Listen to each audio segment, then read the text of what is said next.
Now turn up.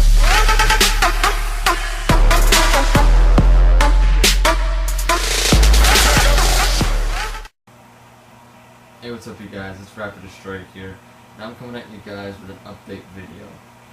As you can see, this is a brand new tank. You guys have never seen this.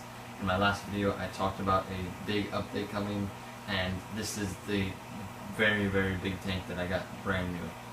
This is a 75-gallon aquarium, and it's only about a month old, so it's brand new. It cycled at about 9 days. I used the same gravels and same filter, so it cycled very fast. It's not done being planted. I'm still working on some plants. It's a little bit bare compared to my old tanks, and I love this thing. As you can see, I have angelfish, and I've been wanting those guys for a long time. And I'll kind of give you guys a rundown on the fish that I have. As you guys can see, I have those are blue angelfish. I don't know if those are the Philippine blue. I don't think so, but I bought them at the local fish store, and they were sold to me as blue angelfish. Also, as you guys can see down below, or now swimming to the middle, I have my rams. Now, I have 2 females, and I just added 1 male. And I actually bought another male, but it's in kind of my quarantine tank, and so he's going to be put in there as well. I'm going to try to breed the rams. Now, other stuff that I have are Reminos tetras from my old tank. Everything from the 20 got moved to here, so everything in the 20-gallon is all in here. My stir-by-cories, my Reminos, my rams, and a few of my guppies. Now, in the last video I was telling you guys how to breed them, and at the very top, it's kind of hard to see, I have the guppy fry that are up there, and I had about 64, I believe, and so far I have sold 37 to my local fish store. And it's a good way to make money, but you're not going to get rich off of it like many people say. As you guys can see, all the plants from the 20-gallon are in here, except for the Glossostigma. I was going to plant it in the front, but I thought that the tank looked good without it, so I sold all that as well. I got new plants in here as well. As you can see, on both corners are Amazon swords. Those are, I don't remember the scientific name, but they're not the standard Amazon swords. They're the more big, round, broadleaf swords.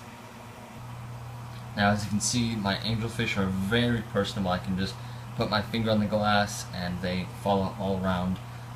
Very nice fish. They started showing color day 1, as you can see. My nicest one is actually right over, hold on, I'm trying to get him in the camera. They're kind of moving. My nicest one is that guy right there. He has some sort of pearl scale on the side of him. I'm not too sure if it's called pearl scale or not, but he's really nice. And here's the new male ram that I added as well. And let's see, the female rams, there's one of them right there. And I also got new fish. These are sparkling gouramis over here at the top. Sorry about this, hold on a second. That guy all the way up there is called a sparkling gourami. Now I have these really nice plants. The orangish ones right up front is, I can never pronounce this, but I'm going to try my hardest, Althrinaci reneki mini. That's what's in the front. Behind it, this more purple stuff right here, that is the regular version of that. And I got that a couple days ago as well. It's starting to do really well. And I also have CO2 in here, same thing from the 20-gallon. Now, this tank right here is actually a fry tank. And a couple of days ago, my guppies gave birth once again and created all this fry. Now, I will say not all of these are my fry, because a few of them are very orange, as you can see.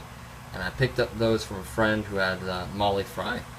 And this is actually the 20-gallon from before. It's the planted 20-gallon, as you can see right there. And I tore it down, and I'm using it as a guppy grow-out tank. And I do water change on this thing every other day. And in fact, today I'm about to do another one right after this video.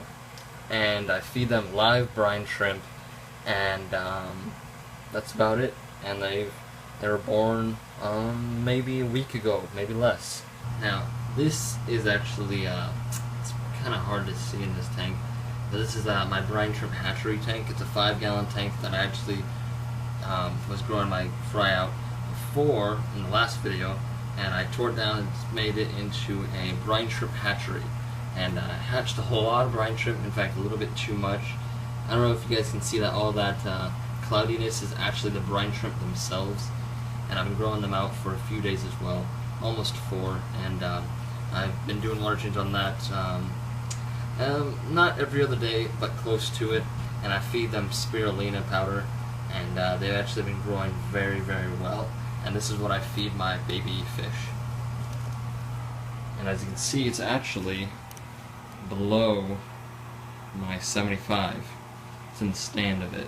And then this is the 10-gallon. Right now it's holding my male guppies and the sick fish that I have. Now this tank is really a quarantine tank, nothing much, and it's just the same thing as before. I didn't change anything about it except for really what I use it for. Before I was using it for the female guppies, now I'm using it as a hospital tank or a quarantine tank, whichever you want to call it. And so whenever I buy new fish, I stick them in here, and whenever I have sick fish, I also stick them in here. The black molly is actually from the 20-gallon. He has a little bit of, I think, a fungal infection and a little bit of cloudy eyes. Now you can't see him right now, he's hiding, but the black Moscow guppy is also in here. He has some cloudy eyes as well, like really bad, and I don't know where he is right now, but he's hiding. And I also have another German blue ram waiting in here that I bought today as well. I thought it was a male, but it might be a female. I'm not entirely sure about that, but she's in here, or he. I'm not 100% on that, but either way, I wanted a male or a female inside the tank anyways. And what I do in this tank is it's just a regular hang on the back filter, and for now, oh, here comes the ram actually out right now. But for now, what I do is to help out everything, I keep this thing at 82 degrees, and I dose it with medicine every single day. Well, recommended for what the bottle says. Right now I'm doing it every day and for 5 days. And then just to help just a little bit more, because when you have a lot of heat in the tank, you have less oxygen. So I have a battery-powered air stone in there, so that, or air pump, so that I can keep everything oxygenated. And right now the black Moscow Cubby actually needed some air. He wasn't doing too well. In fact, he's actually down there, if you guys can see that. Zoom in on him. Let it focus. Yeah, he's actually right there, if you guys can see that. And he's not doing too well. He's at, oh, there he is. He has cloudy eyes, a little bit of ripped fins, and he's kind of breathing real heavy. But that's about it for the 10-gallon. So that's about it for now, guys. These are my tanks, and I wanted to shoot an update video just because I've had a lot going on with the tanks, and this big one being the main focus right now. Gonna, like I said, keep planting it. I have a lot more plants for it, and hopefully it will be planted by next month, hopefully. But my kind of goals for this tank is to breed the German blue rams. I'm thinking about getting Apistogrammas. I'm not too sure about that one. Maybe breed those guys. And these angelfish will most likely also breed in this tank, so that'll be a plus as well. It's just because I have 6 of them, so they will eventually breed just because of how many they are. And that's about it. So I hope you guys enjoyed this video. If you have any questions and any comments, put those in the comments below. And I would love for you guys to help me out and try to figure out what videos you guys want to see. This is Rapid Destroyer. I'll see you guys later.